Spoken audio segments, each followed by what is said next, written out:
अभी क्या पढ़ रहे हैं? ग्रेविटेशन, ठीक है ना। ग्रेविटेशन क्या है? What is the law of gravitation given by Newton. Newton ने जो law, universal law of gravitation दिया है, उसके बारे में हम पढ़ रहे हैं। तो basic definition of the universal law of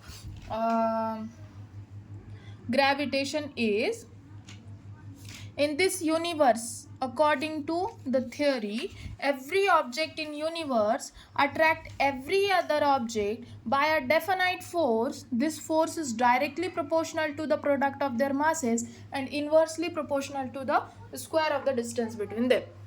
Okay, कोई भी दो ऑब्जेक्ट हैं, ओके कोई भी दो ऑब्जेक्ट है, वो क्या कर रहे हैं? एक दूसरे को अट्रैक्ट कर रहे हैं बाय अ डेफिनाइट फोर्स.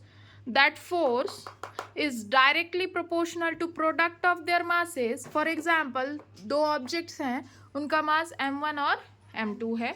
दोनों डायरेक्टली प्रोपोर्शनल है product of their masses and inversely proportional to the square of the distance between them. दोनों के बीच में जो डिस्टेंस है, फॉर एग्जाम्पल r, उसका इन्वर्सली प्रोपोर्शनल में है. अब अपने को पता है, जब प्रोपोर्शनल का सिंबल आता है तो प्रोपोर्शनल हटाने के लिए हमको क्या लगाना होता है? क्या लगाना होता है? कांस्टेंट. क्या लगाना होता है? Constant. So force of gravitation is equal to k m1 m2 upon r square. ठीक है, तो k इज अ कांस्टेंट. यहाँ जो कांस्टेंट दिया हुआ है that is universal gravitational constant. क्या? Universal gravitational constant. तो यूनिवर्सल ग्रेविटेशनल कांस्टेंट की वैल्यू कितनी है? 6.67 इंटू 10⁻⁻11 न्यूटन मीटर स्क्वायर पर किलोग्राम स्क्वायर. ठीक है, ये कैसे एक्सट्रैक्ट करते हैं वो थ्योरी भी हम देखने वाले हैं, वो सारी चीज़ें भी देखने वाले हैं. तो ऐसा नहीं है कि अर्थ ही किसी चीज़ को अट्रैक्ट कर रही है. यहाँ पे कोई भी एक ऑब्जेक्ट दूसरे ऑब्जेक्ट को अट्रैक्ट कर रहा है, that force is called universal gravitational force. ठीक है, बट अर्थ की ग्रेविटेशन फोर्स अपने को क्यों फील होती है? Because the mass of the earth. Earth का मास क्या है? बहुत बड़ा होने की वजह से हमको अर्थ की ग्रेविटेशनल फोर्स फील होती है. बाकी चीज़ों की ग्रेविटेशनल फोर्स हमको समझ नहीं आती. ठीक है, क्यों? तो मासेस कम है, इस वास्ते समझ नहीं आती. So force is equal to G is the constant, universal gravitational constant, m1 m2 upon r square. अब अगर हम निकाल रहे हैं, एक अर्थ पे कोई बंदा खड़ा हुआ है, उन दोनों के बीच की ग्रेविटेशनल फोर्स अगर हम निकाल रहे हैं तो वो क्या होगी?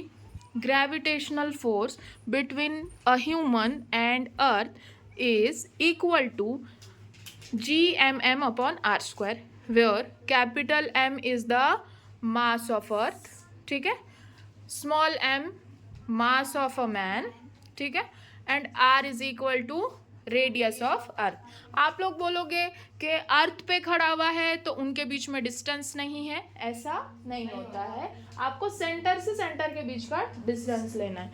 तो सेंटर ऑफ द अर्थ से आप डिस्टेंस लोगे ह्यूमन बीइंग तक का, that is radius of earth. ये हम निकालेंगे. F is equal to Gmm upon R square. This is the main formula for force of gravitation. तो मेनली प्रॉब्लम्स हमको जो भी करना है वो इसी के ऊपर करना है. तो फोर्स का यूनिट क्या होता है पता है? फोर्स का यूनिट इज न्यूटन. m मास का यूनिट क्या है? kg. स्मॉल m का भी यूनिट क्या होगा? kg. r का यूनिट क्या होता है? रेडियस का यूनिट क्या होता है? मीटर, है ना. लेंथ किस में गिनी जाती है? मीटर में, है ना. लेंथ किस में गिनी जाती है? मीटर में. और g का यूनिट ये है.